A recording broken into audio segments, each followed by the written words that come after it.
Hey everybody, today I'm going to do two things at once. I'm going to be trying sodas from Asia, and while I do that, I'm also going to tell you a true story about soda, language, and how a massive company almost messed things up in a pretty spectacular way. So the two drinks I'm trying today are Mirinda from China. It's owned by PepsiCo, and it's like a rose-scented grape flavor, which is kind of interesting. It's labeled entirely in Chinese, as you see there, which this one is as well. This is a Fanta drink, and it's an apple-flavored Fanta, also from China. So I'm excited to try those two. Two sodas, one story, and the story's real, 100% true, well-documented, and very interesting. So stay tuned. Okay, so here's a story. Coca-Cola enters China in the 1920s, right? And by 1927, Coke is already being bottled in Shanghai.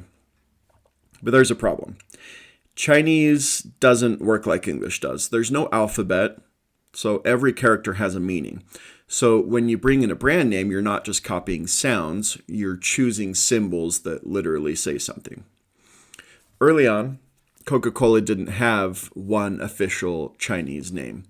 Local merchants and advertisers tried to approximate the sound of Coca-Cola, whoever they could, and that's how things got weird.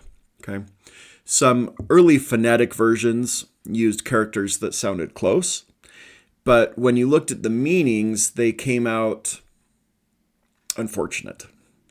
One commonly cited early rendering breaks down into imagery along the lines of tadpoles and wax and biting. So kind of biting a wax tadpole was the name. It's not poisonous, it's not offensive, it's just deeply unappetizing. Which brings me to soda number one, which hopefully is more appetizing. So before we can fix Coca-Cola's name, let's try Mirinda. Like I said, this is rose-scented grape, which already feels like someone spun a wheel and said, yeah, let's do both flavors. Let's give it a try here.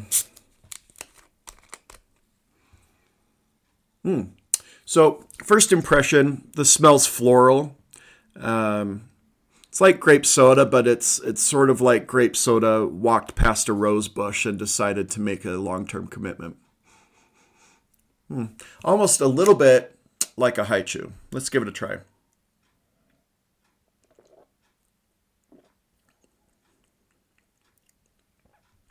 Interesting. But that's actually good. It's sweet, but not too sweet. It's lighter than an American grape soda. And the rose isn't overpowering. It's more polite, right? And this is a good example of what I'm talking about.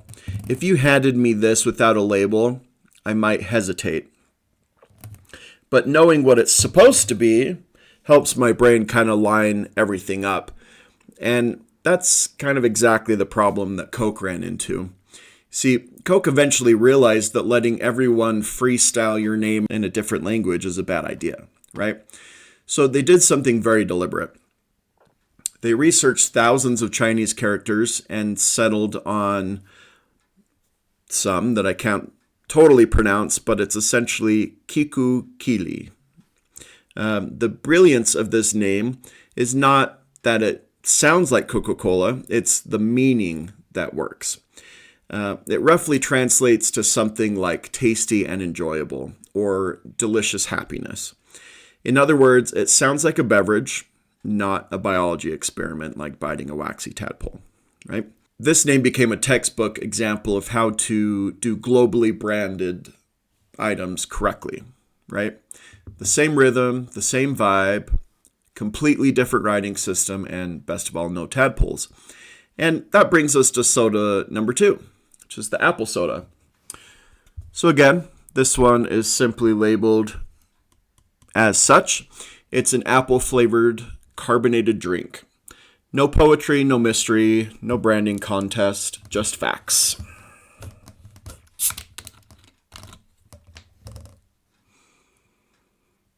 Smells like green apple candy, basically. Okay, let's give it a try.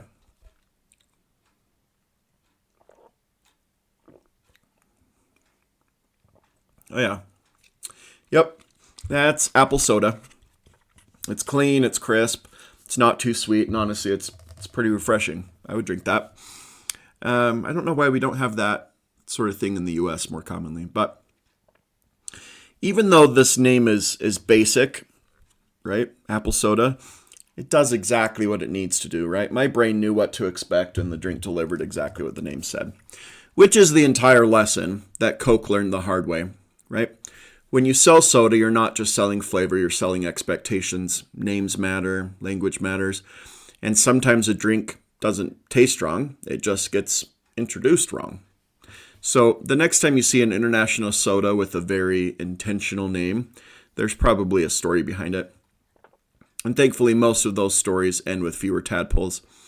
If you want, next time I can do another round of Asian sodas with another true story.